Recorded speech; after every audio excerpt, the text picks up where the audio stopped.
Now let's turn to a nice ambient tone. For this, we turn to a more crunchy amp, like for example Highway 100. Also turn off the cab again and turn off all the effects because we are going to build this from the ground up again. So we can pretty much leave the same gate already. So let's just dial through the parameters again.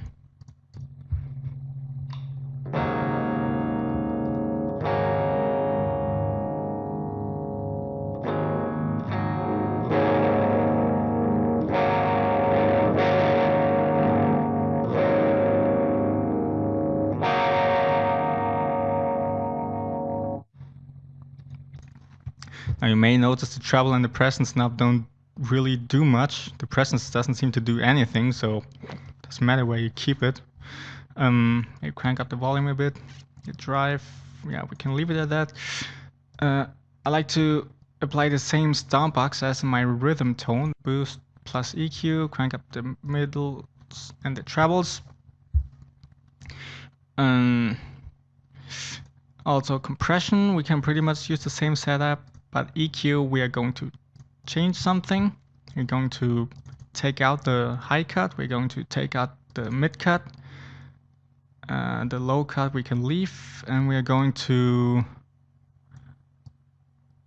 boost around 1.5, 1.6 kilohertz. Because I like to place the ambient tones more in the mid section.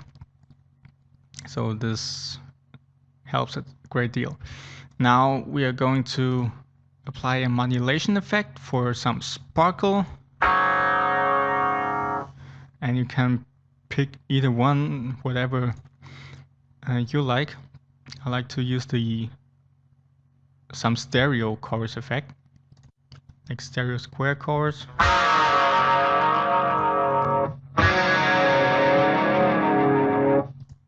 That adds more stereo whiteness and more beauty. And delay also very important, but this time we are going to choose a tube echo. I think that has a nice tone to it because with every delay hit, the quality of the sound sort of gets reduced. And I think that has a nice feel to it. Maybe you can put up the drive a little bit more.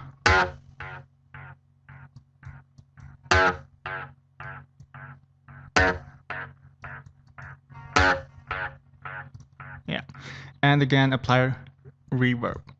Maybe also the large plate, that's good, but this time crank up the mix to about 60%. The tone we can put to 100%, and decay maybe also to 60. Ah, very beautiful.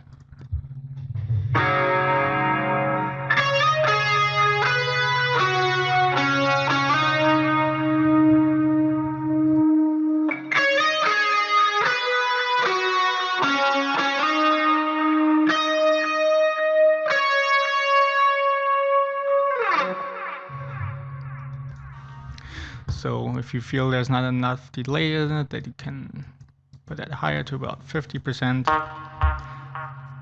something like this. Now let's take a look into a clean tone. Turn to guitar amps, and I like the Line 6 PS acoustic number 2. And by default it has no cabinet loaded, so we are also not going to use an impulse response. Now we turn off all those stomp boxes again. Okay.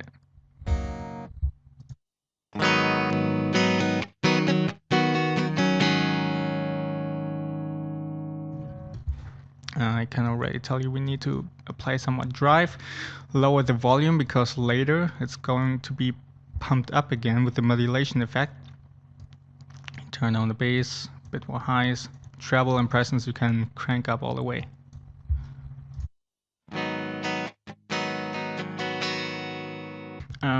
I usually don't apply a stomp box to clean tones.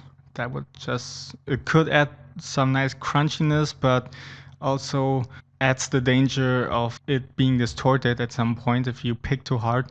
So I usually refrain from that. Then we can apply still a compressor, but not too hard. Maybe at minus 15 dB. and again apply an EQ. The low cut we can settle down to about 100 Hz. We can leave the boost at 1.6 kilohertz. We can apply a second boost around 250 Hz for more massiveness and low end and more tone, and that should be enough. Now, again, modulation, delay, and reverb are very essential to a nice clean tone. Those are, again, to your taste. I usually like to use the analog square chorus. Crank up the bass, treble, mix, and also the depth to about 70%, because that adds a lot of volume now, so that's why we need to keep the volume of the amp a little bit down.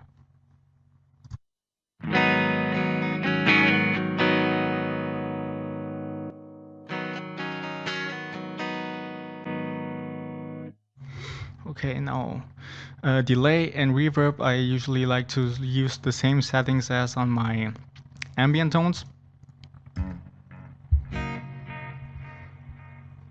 Maybe put a little bit more reverb in it. I just put up the decay, not the mix.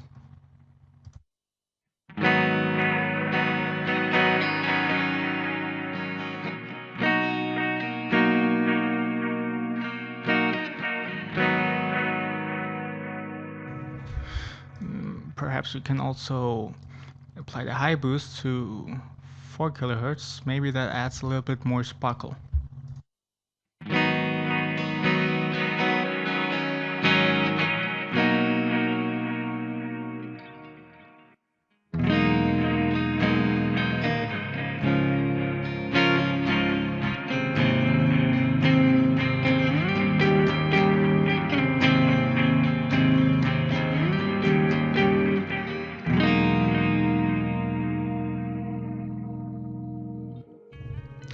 That sounds beautiful to me, at least. Now the rest is up to you.